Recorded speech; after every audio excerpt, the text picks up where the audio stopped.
Hello there, my very good friends. On today's wrestling news, we're going to talk about WWE's newfound aggression. Former world champion resigns with WWE. We have an update on a major WWE debut. And how is Joe Tessitore doing as a Raw commentator? I'm Adam Wilborn. I think you should follow both of us on Cameo and get a video. They're great. 5-star reviews. Indeed, this is the news. Andy H. Murray, Adam Wilborn. Do the thing. Yeah. Right, let's start this one off by talking about, for the 5th time today, for technical reasons. You're right. We're going to have to restart again. Please God, no. Heck no. We're till the wheels come off, and they have.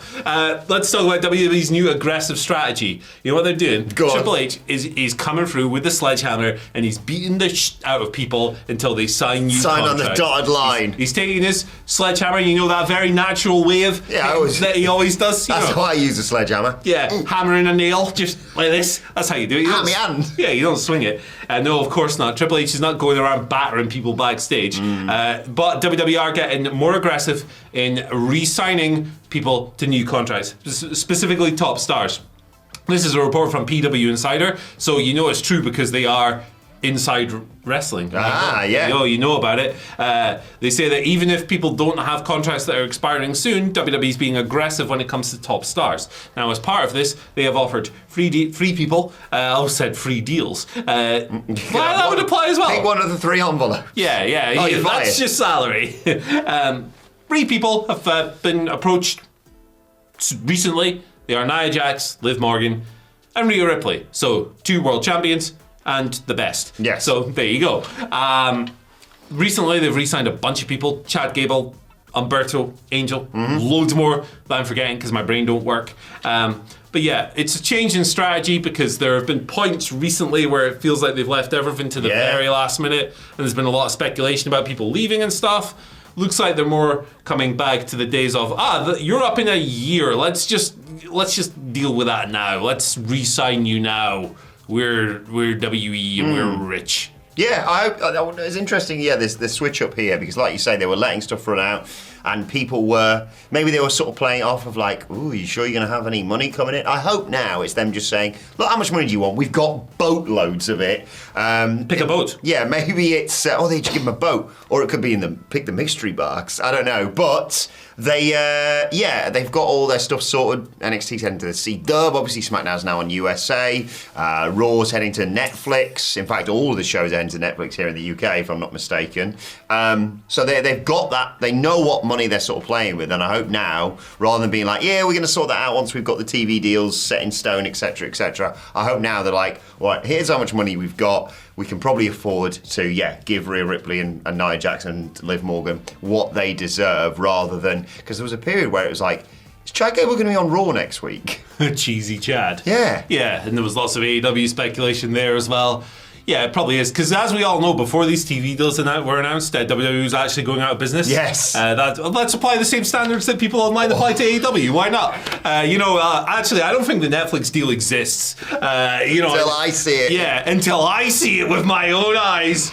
But no, obviously, WWE, they've never been as profitable as they are now. They've signed these new deals. They'll become even more profitable. C.W. Anderson supplying them the goods for NXT, giving them... He's obviously doing really well for himself post ECW. Good for him. He's in MLW now with he's working with Brock Anderson and Bob Fish. I did see this picture doing the rounds. Yes, big indeed. Robbie Fish. I love CW. I love a little late 90s, early 2000s kind of mid-card gem. But yeah, there you go. Look, they're just signing people, re-signing people, because it's good. Speaking of which, and by the way, speaking of the AWTB deal, more on that on the after news later on today. Which we'll only record once. Yes. Sheamus has re-signed with WWE. This is news coming from Fightful. His contract was set to expire earlier on this year. Then they did the whole, you've been injured, so we're going to add that time onto the end of it. But now they've cleared it all up. He has signed a multi-year deal with WWE. More details to come out in the next few days. But yeah, we love Sheamus here at What Culture, as many people do. I'm just really happy for him. Yeah, definitely. He has had an incredible career. He's been with WWE for ages. He's in his late 40s now, something like that. And he's obviously had lots of injury troubles over the year, the spinal stenosis and things like that. But he's still working at a very high level. He's still in incredible shape. He's gigantic. To still be doing what he's doing for so long at this age is remarkable. 46. 46, there you go. Mid 40s. Sorry, Sheamus. He looks unbelievable for his age. Like, And he just got married in 2022. yeah. Shout out. Not that 46 is like super old or anything, but like to be as jacked as he is, it's awesome. And I think he's always been great. Like, Sheamus, you can't really, a few years ago you could have called him one of the most underrated wrestlers around because people still had like bad memories of his babyface title runs where Vince made him look like a bully asshole. Because that's what he thought good guys acted like, and he just beat people up indiscriminately, and it was really weird. But that wasn't Sheamus's fault. He was still having good matches. Now I think everyone just recognizes he's great. Yeah. So me as a fan, I would have loved to have seen him go to Japan at some point and just hit people really hard. But I'm actually quite cool seeing him stay in WWE because he brings something different to that product. He's this big brutish monster of a man who hits people really hard and has great matches. Kicks cats out of trees. He does. He does that. Could be worse. You could be eating the cats or eating the dogs. Things that people say and other people believe. Actually, as a point, I haven't got any lunch in the office today. I'm going to nip down the park and grab a goose. I won't be touching the animals around here, brother. Gee whiz. It's not going to come out right.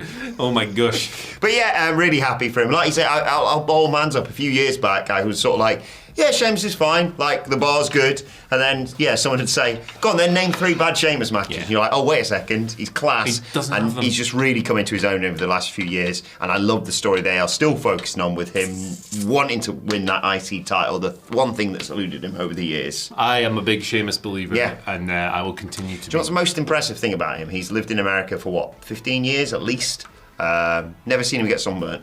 How? How does he do it? Because he's a pale guy. Yeah. Sheamus. Game recognised game over here. How do you pull it off, man? Like, I can't go outside without burning my top of my chrome dome. How does he pull it off? Obviously, he's not bald, but Yeah, but he and I get burned in this country, mate, so... Yeah. That's no secrets. From one Celtic person to another. He just never goes outside. Yeah, I live in my house, I get in my car, I go to the arena, that's it. And the gym, that's all he does. Speaking of gym, let's talk about Dave Meltzer. Yeah, that's what I like to call him. One of... Old Jim. Old Jim. Jimbo. Jim Meltzer himself with a report on an upcoming WWE debut. Yeah, it's one that's been rumored for months and we all know it's coming. It's Dave Meltzer himself. He is debuting for WWE at Bad Blood. He's gonna... He'd be a great Rumble entrant, wouldn't he? Yeah, he's... Oh, man, number 7 for the number of stars he gives them. Yes! There you go. No, Dave's not debuting for WWE, of course not. Although... they did try and hire him in the 90s. A lot of people conveniently forget that. They could, now they're getting rid of Def Rebel, they could splash out Just Jack. Why do you want to go and put stars in your eyes? Gee whiz. Just Jack reference there. Yeah, there you go. Why not? Getting the ultimate entrance theme. We did have a song for him earlier, but we've both forgotten it. That was 3 videos ago. Hikuleo. Dave Meltzer is reporting that Hikuleo is... big dude! WWE, they are simply waiting for the right time to debut him, probably as part of the Bloodline. He's gigantic, number 1. But yeah, his brothers Tangaloa and Tamatonga. He will fit in well into that stable because they don't have a 6'8" guy. Yeah, he's 6'8". Yeah, Jeez. so you've got the giant, you've got the guy who will kill you, which is Jacob Fatu. You've got you called him the Tasmanian Devil. Yeah. Tamatonga There was earlier. that one promo he did where he's like... He's rapid. You got Solo Sikoa, who is the pretender to the throne. And then you've got Tangaloa, who is the comedy guy. He's I'm wearing an iPad. He's the Andy His Bernard. iPad stuff was good, I'll give him that, actually. Yeah, he's the nard dog of the Bloodline. You need that wild card in your group. Aye, exactly. You need to hit him with a bit of "Give me the beat, boys, and free my little soul." Guys, we're nearly at Atlanta. Let's hop out of the bus. I cut the brakes. Wild card, bitches. That's Tangaloa. That is him. But yeah, there you go. Hikuleo coming soon. Big Big man. I will not say a bad word about Tama Tonga, seeing as he's previously choked out one of our colleagues right in front of me. Phil deserved it. Yeah, he did, to be fair. And he very professionally didn't finish the podcast that we were doing whilst that was happening. But yeah, I'm really excited, genuinely really excited about this. Like you say, Hikaru's name has been associated with WWE and specifically the Bloodline for quite some time. And you look at it and you go, oh, that's 5 people. What happens after Bad Blood and that awesome tag match we got to look forward to? And War Games. Who's going to counteract that? Well, Roman Reigns, Jimmy, maybe Jey Uso as well. Get the boys back together. Usos. Yes. Jimmy and Jey. Sami Zayn and maybe Cody Rhodes. I want to see that. Of course, after all of this, the match is done. The blood has been spilled. Everyone's lying down tired. What music hits on the PA system? What's that?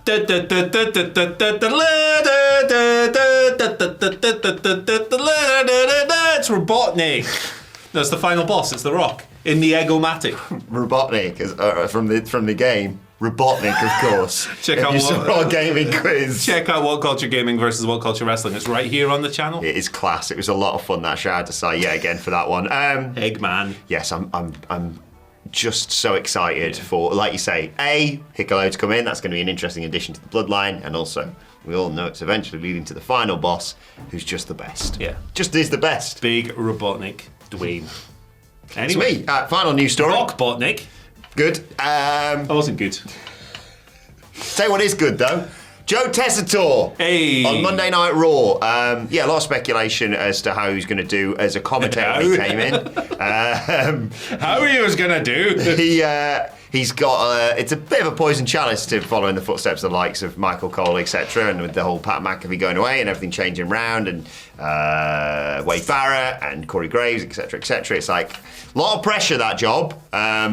But he's doing a stellar job in the eyes of us and in the eyes of WWE as well. PW Insider saying his improvements each week have been noticeable, and he's received praise within WWE for his performance on commentary. I think, it's a weird thing to do, commentating on pro wrestling. WWE in particular, not as bad as it once was, of course. Doesn't have a psychopath screaming in his ear. Poor Adnan Virk, and particularly Jimmy Smith, who I thought he could have done a really, really good job had he not been, being yelled at by an insane person in his ear. And I think he's still doing a good job despite that. But Joe bringing a real gravitas to it all, and striking that balance really well of excitement, but also professionalism, but also occasionally saying when he saw the attacker of CM Punk, "It's Drew McIntyre in a hoodie." It's good stuff. That was funny. That was funny. Like you got to laugh at the gaffes. He's good. He's really good. He's taken to it very quickly, feels kind of natural already. Obviously, there's a few growing pains here and there, but when isn't there?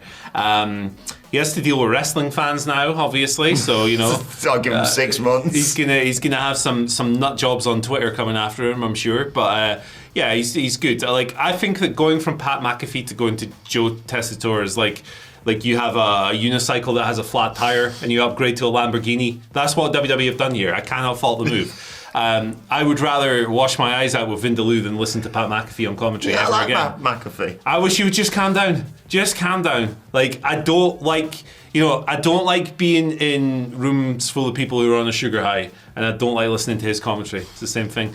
It's just too hyperactive for me. I think Joe Tessitore, why do I say it like that? Joe Tessitore brings like a sportcaster feel that I enjoy. Yeah. He's really good. Good for him. I like him. I'll never go against a former Colt, so shout out to Pat McAfee. Andrew Luck. Good. Colts, there you go. Is he still there? No, his luck kind of run out. We're like, bad luck. Yeah. Bad luck Farley. I hate the Colts. Everyone knows I'm a Baltimore bastards kind of guy. Anyway, so Scranton Sniffers, they're pretty good too. All the Pennsylvania teams. Indianapolis, Pennsylvania. That's correct. I love the National Football Club. Bye! Back with the afternoons later. Check out this video. We'll see you in a bit.